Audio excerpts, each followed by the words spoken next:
بھائی سورہ اخلاص کی بہت بڑی فضیلت ہے، لیکن یہ جو آپ نے ساتھ لکھ دیا نا کہ اللہ کی بڑائی کے یہ کافی ہے، نہ کافی نہیں ہے بھائی۔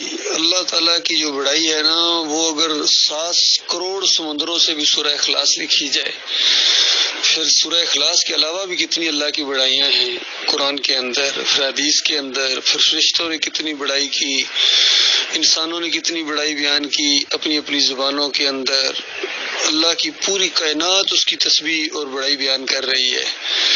یقین کریں اس ساری، اور پھر جو آرٹیفیشل انٹیلیجنس، کمپیوٹرائز دنیا، ماڈرن ٹیکنالوجیز، اس سے کروڑوں خربوں گنا بڑی کوئی مخلوق اللہ پیدا کر دے اور وہ بھی اللہ کی بڑائی بیان کرے، یقین کیجئے اللہ کی مخلوق اس بڑائی کا جو اصل اس کی بڑائی ہے، اس کا اگر کوئی کتاب لکھی جائے، اس کے دیباچے کا پہلا جو پیراگراف ہے وہ یہ بھی پورا نہیں ہوگا کہ یہ سب کچھ ختم ہو جائے گا، سمندر خشک ہو جائیں گے، قلم گھس جائیں گے، کمپیوٹرز کی میموریاں بڑھ جائیں گی، پوری کائنات اللہ کے علاوہ جتنی کائنات ہے اتنی بھی بڑی کی اگر USB بنائی جائے، CD بنائی جائے، چپ بنائی جائے، اس کے اندر ٹھوس کے بھری جائے اللہ کی بڑائیاں، تو پھر بھی ابھی دیباچے کے پہلے پیراگراف کے اندر ہی سب کچھ ختم ہو جائے گا۔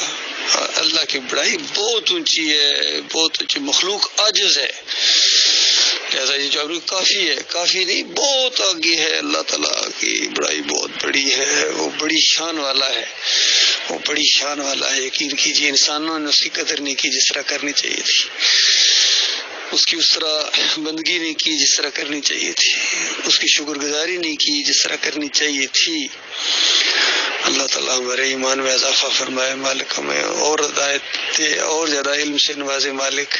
یہ علم ہے، اللہ کی باتیں جو آپ کے سامنے آئیں گی، یہ علم ہے، سچا علم ہے جو اللہ کا بندہ بنائے، اللہ کے لیے دل میں عزت پیدا کرے، وقار پیدا کرے، اور فرما برداری کے اندر ایک دوسرے آگے بڑھنے کی کوشش اور شوق اور حریص ہونا چاہیے بندے کو، اور ایمان کے اندر بار بار شک نہ ہو۔ دیکھیں کتنی چیزیں یہ لوگ شیئر کرتے ہیں، لیکن عقیدے کے اندر خرابی ہے، عقیدے کے اندر کہیں نہ کہیں پریشانی ہے۔ اللہ تعالیٰ غور و فکر کرنے کی توفیق عطا فرمائے۔ بسم اللہ الرحمن الرحیم۔ السلام علیکم۔ زبردست دلائل دیے۔ دیکھیے اللہ کی تعریف تو الفاظ ہی ختم ہو جاتے ہیں کہ اس کی تعریف کے لیے الفاظ ہی ختم ہو جاتے ہیں۔ آپ صرف اس آفاق کے اوپر غور کریں کہ اتنا بڑا چراغ جو ہم کو توانائی اور روشنی دے رہا ہے اور ہماری سبزیوں اور پھلوں کو پکاتا ہے، کون ہے اس کے پیچھے؟ پھر آپ دیکھیے آسمان سے ایک ہی قسم کا پانی برستا ہے اور کیسی کیسی سبزیاں اور پھل اور ان کے کلر، کون اس کے اندر کلر بھرتا ہے اور اس کے اندر غذائیت۔ جب سائنس دان تحقیق کرتے ہیں تو بتاتے ہیں کہ جی اس سبزی کے اندر اتنے وٹامنس ہیں، اتنے آئرن ہے، اور یہ سبزی اتنی زبردست ہے، یہ پھل ایسا ہے۔ دیکھیے اللہ تعالیٰ کی تعریف کرتے کرتے زبان تھک جائے گی، شل ہو جائے گی، لیکن اس کی تعریف ختم نہیں ہوتی، کیونکہ انسان جب غور کرتا ہے نا، اور سورہ رحمان میں اللہ تعالیٰ نے اسی چیز کا ذکر کیا ہے، فَبِأَيِّ آلَاءِ رَبِّكُمَا تُكَذِّبَانِ، کہ تم اپنے پروردگار کی کون کون سی نعمتوں کو جھٹلاؤ گے۔ ایسی ایسی نعمتیں ہیں جو ہم پر ظاہر ہیں، ہم ان کو دیکھتے ہیں لیکن اندیکھا کر جاتے ہیں، اور ایسی ایسی نعمتیں ہیں جو ہم پر ظاہر نہیں ہیں، اور اسی لیے اللہ تعالیٰ نعمت کے شکر کے بارے میں پوچھے گا کہ تم نے اللہ کی شکر گزاری کیسے کی۔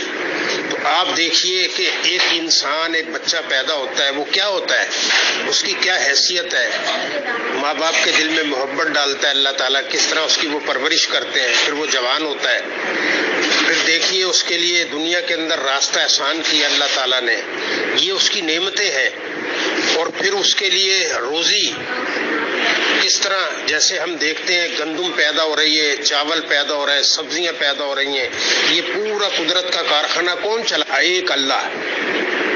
تو کی جتنی بھی تعریف کی جائے وہ کم ہے، جتنی اس کی تسبیح کی جائے وہ کم ہے، جتنی اس کی حمد و ثنا کی جائے وہ بھی کم ہے، اور جتنی اپنے گناہوں سے معافی مانگی جائے وہ بھی کم ہے۔ اللہ کو اٹھتے بیٹھتے یاد کرو، شکر گزاری کرو، اس کی تعریف کرو، کیونکہ وہ ذات اس لائق ہے جس کی تعریف کے ساتھ تسبیح کی جائے۔ بلکہ اللہ تعالیٰ نے غالباً کہا ہے کہ یہ زمینوں کے درخت جو ہے کلمے بن جائیں اور 7 سمندر ایسے اور آ جائے تو اللہ کی تعریف مکمل نہیں کر سکتے۔ یہ اٹل حقیقت ہے، یہ ایسی حقیقت ہے انسان کا ذہن مانے یا نہ مانے۔ آپ غور کیجئے، آج سے 30 سال پیچھے چلے جائیے، آپ 30-40 سال پیچھے، تو اس وقت 40-50 سال پہلے black and white T V ایجاد ہوا تھا اور PTCL موبائل تھا۔ آپ اس 40-50 سال کے اندر دیکھیے ٹیکنالوجی، اور یہ ٹیکنالوجی کس نے دی، یہ دماغ کس نے دیا، کس طرح کیا نام ہے اس کا، آج ہم اس کے اوپر کیا نام ہے ویڈیو کال کرتے ہیں، اور کس طرح ہم چیزوں کو اسٹور کرتے ہیں USB کے اندر، اس کے اندر۔ تو یہ سارا کچھ کس نے عطا کیا، اس کے پیچھے کون ہے؟ وہ اللہ ہے۔ یہ سارا، اور یہ معمولی چیزیں ہیں، یہ معمولی چیزیں، کیونکہ اللہ تعالیٰ کہہ رہا ہے کہ انسان کی سوچ جہاں ختم ہوتی ہے وہاں سے اللہ کی شروع ہوتی ہے۔ تو آپ اندازہ لگائیے کہ وہ کتنی قدرت کا مالک ہے۔ جس وقت ہم سائنسی کوئی ڈاکومنٹری دیکھتے ہیں تو عقل حیران رہ جاتی ہے، وہ بتاتے ہیں کہ جی پتہ نہیں کتنے ارب سورج اس کائنات کے اندر موجود ہے، اور کتنی کہکشائیں ہیں، کتنے شمسی نظام موجود ہے اس کائنات کے اندر، اور یہ تو ایک معمولی سا گولا ہے جس کے اوپر ہم رہ رہے ہیں۔ تو وہ کتنی قدرت کا مالک ہے، وہ کتنی زبردست طاقت کا مالک ہے جو اس پوری کائنات کو چلا رہا ہے۔ اور آپ دیکھیے کہ اس کے سب اپنے مدار میں تیر رہے ہیں، ایک دوسرے کے مدار میں داخل نہیں ہو سکتے یہ۔ تو یہ ساری چیزیں جب انسان غور کرتا ہے تو پھر اللہ کا شکر گزار اس کو ہونا چاہیے، اور اللہ کے آگے سجدہ ریز ہونا چاہیے، اسی کی بندگی کرنی چاہیے، اور اس کے ساتھ کسی کو شریک نہیں کرنا چاہیے۔ لیکن انسان ناشکرا ہے، اللہ تعالیٰ نے اس کا گلہ بھی کیا ہے قرآن کے اندر۔ اللہ تعالیٰ کہہ رہا ہے کہ ہلاک کو انسان کیسا ناشکرا ہے، تڑاک تڑاک جھگڑنے لگا اور اللہ کے بارے میں مثالیں گھڑنے لگا، اور اپنی پیدائش کو بھول گیا کہ ہم نے اس کو کس چیز سے پیدا کیا ہے۔ تو میرے بھائیوں، غور و فکر کرو، اللہ کی تسبیح کرو، بیان کرو اللہ کی۔ یہ معمولی زندگی ہے، 70 سال، 60 سال، 50 سال، 100 سال، آخرکار ایک دن آنا ہے کہ اپنی اپنی زندگی پوری کر کے اس دنیا فانی سے کوچ کر جانا ہے، مر جانا ہے۔ پھر وہاں نہ تو اعمالوں کا سودا ہوگا، نہ دوستی کام آئے گی، نہ قرابت داری کام آئے گی۔ وہاں اپنا اعمال اور عقیدہ، پہلے عقیدہ پھر اعمال۔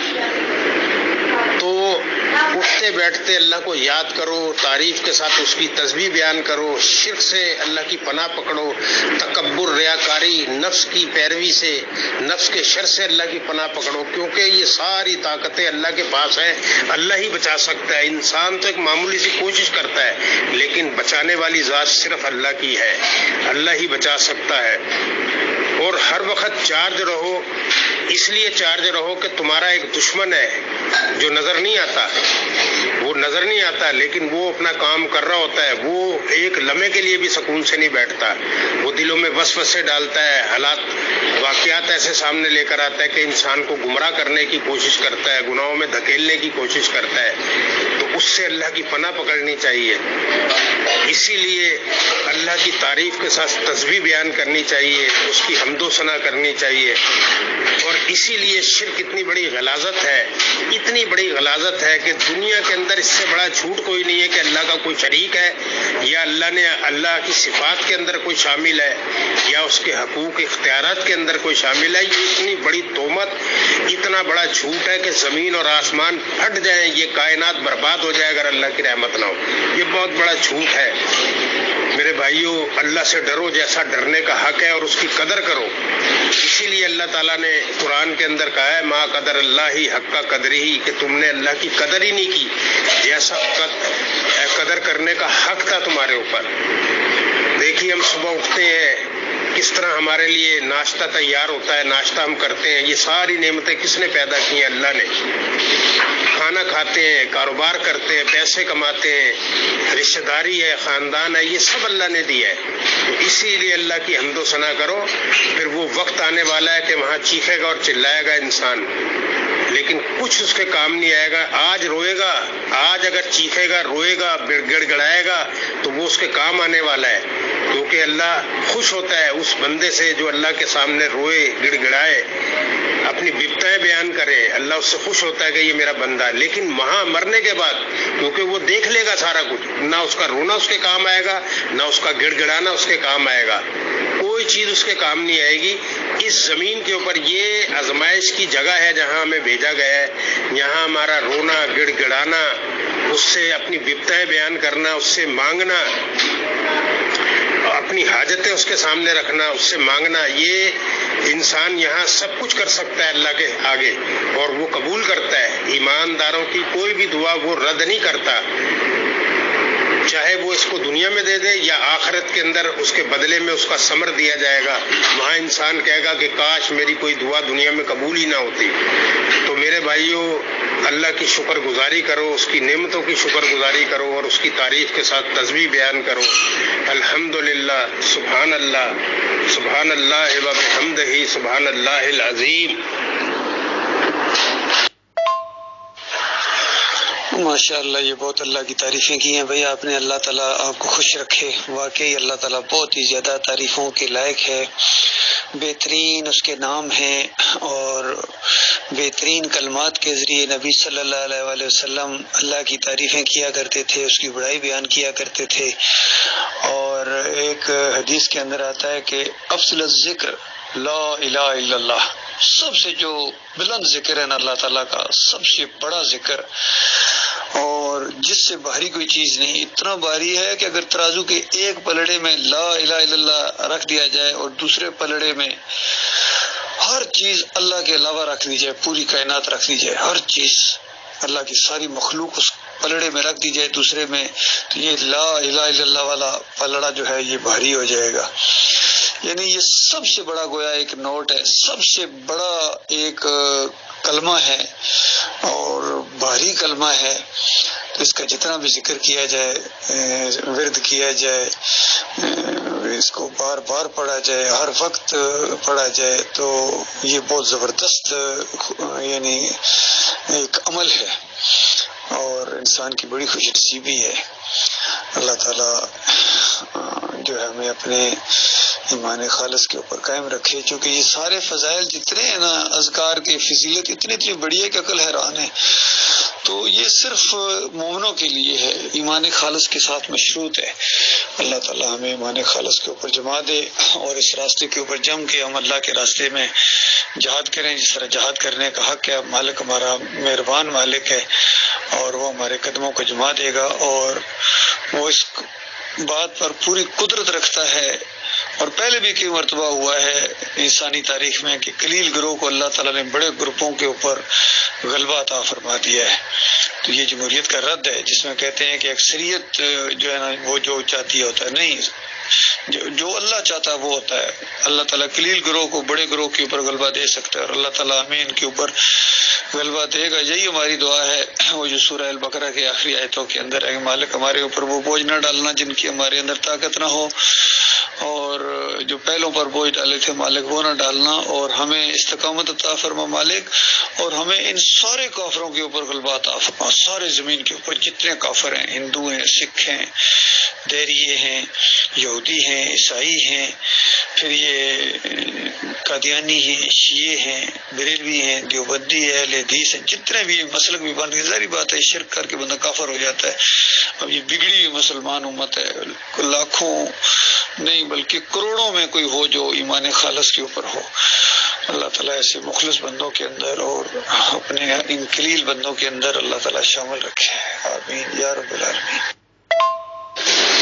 دیکھیں، یہ سورہ الفرقان کی آیت ہے اور مکی دور کی یہ سورہ ہے۔ تو مکہ میں کوئی جنگیں وغیرہ نہیں ہو رہی تھی، اور اللہ تعالیٰ کہہ رہا ہے جہاد کرو بہی کی ضمیر جو ہے قرآن کی طرف ہے، کہ اس قرآن کے ذریعے قرآن کے ذریعے جہاد کرو، جہاد کبیر، بہت بڑا جہاد، معمولی جہاد سے کام نہیں بنے گا، بہت بڑا جہاد کرو، اور قرآن سے جب جہاد کیا جائے گا تو یہ واقعی بہت بڑا جہاد ہوگا۔ اور اس سے پہلے ایک بڑی پتے کی بات بتائی کہ دیکھنا کافروں کی بات نہ ماننا، کافروں کی بات نہ ماننا، یہ آپ کو اپنی طرف جھکائیں گے۔ آپ جس موقف کے اوپر ڈٹے ہوئے ہیں، توحید کے اوپر، رد شرک کے اوپر، بس اس کے اوپر بال برابر کمزوری نہ دکھانا، ڈٹ جاؤ اس کے اوپر، ہرگز ان کافروں کی بات نہ ماننا۔ یہ جماعت کا کیوں بیڑا غرق ہوا ہے؟ انہوں نے کافروں کی بات مانی ہے، یہ اسی چیز سے منع کیا تھا اللہ تعالیٰ نے، کافروں کی بات نہ ماننا۔ اس نے موحد عالم دین کی بجائے محمد حنیف نے ابن کثیر کی جا کے بات مانی، مسلک پرستوں کی جا کے بات مانی، اپنے نفس کی بات مانی، اس لیے مار کھائی ہے اس نے۔ اگر یہ ڈٹ جاتا اللہ کی بات کے اوپر، توحید کے اوپر، ایمان خالص کے اوپر، قرآن کے اوپر ڈٹ جاتا، اور جہاد والا انداز اس کا ہوتا ہے، جہاں مجاہدانہ انداز ہوتا ہے، جہاد کبیر کرنے والا، کبھی اللہ اس کو گمراہ نہ کرتا یا گمراہ نہ ہونے دیتا۔ یہ تو ڈر گیا تھا، خوف طاری ہو گیا اس بزدل اور نامرد کے اوپر، لومڑی کے اوپر، لومڑی کی طرح ٹیں ٹیں کرنا۔ مجھے حیرانگی ہوئی جب مجھے کہہ رہا ہے پرچے کٹ جاتے ہیں، پرچے کٹ جاتے ہیں۔ پرچے نہیں کٹیں گے تو پھولوں کے ہار ڈالیں گے آپ کے گلے کے اندر، جب توحید کی دعوت دو گے تو، رد شرک کرو گے تو پرچے ہی کٹیں گے نا، اور کیا کریں گے؟ آپ سے تو یہ مشرک زیادہ دلیر ہیں، جس نے انہوں نے کہا جتنے مرضی پرچے کاٹو۔ عمران خان بھی اعلان کر رہا ہے، عمران ریاض خان بھی اعلان کر رہا ہے، جتنے مرضی پرچے کاٹو۔ وہ نہیں ڈرتے ہیں، کافر مشرکوں کے نہیں ڈرتے ہیں۔ نواز شریف کے اوپر تھوڑے پرچے ہیں، سب کے اوپر پرچے کٹے ہوئے۔ پرچوں کا کیا ہوتا ہے؟ جو مجرم ہے وہ مجرم ہے نا، لیکن ہم تو حق پر ہیں۔ وہ کافر اور مشرک ہو کے پرچوں سے نہیں ڈر رہے ہیں، اور یہ مومن ہو کے لومڑی کی طرح میں آنا شروع ہو گئے، ٹیں ٹیں کرنا شروع کر دیا انہوں نے۔ یہ اس وجہ سے مارے گئے ہیں۔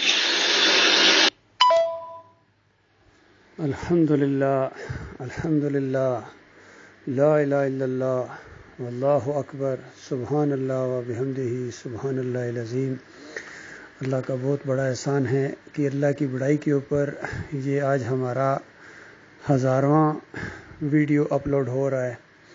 1000 ویڈیو اپلوڈ ہو چکے ہیں میرے اس چینل سے، اور پھر دوسرے جو 2 چینل ہیں وہ جو حالات حاضرہ کے اوپر ایک کمنٹ کرنے والا ہے، اس میں بھی تقریباً 250 ہو گئے ہیں، اور ایک اور چینل جس میں ڈاکٹر مسعود الدین عثمانی رحمۃ اللہ علیہ کی تقاریر کو اپلوڈ کیا ہے، کچھ اس میں میری بھی ہیں بیچ میں، اور جو اس طریقے سے وہ کوئی ایسا ویڈیو آتا ہے اس کو میں تینوں میں کر دیتا ہوں۔ تو اللہ تعالیٰ ان کو ہمارے لیے صدقہ جاریہ بنائے، اس کو خیر کا ذریعہ بنائے، اور تبلیغ کا ذریعہ بنائے، اور جہاد کبیر کا اور اسلام کے غلبے کا ذریعہ بنائے مالک اس کوشش کو۔ آمین یا رب العالمین۔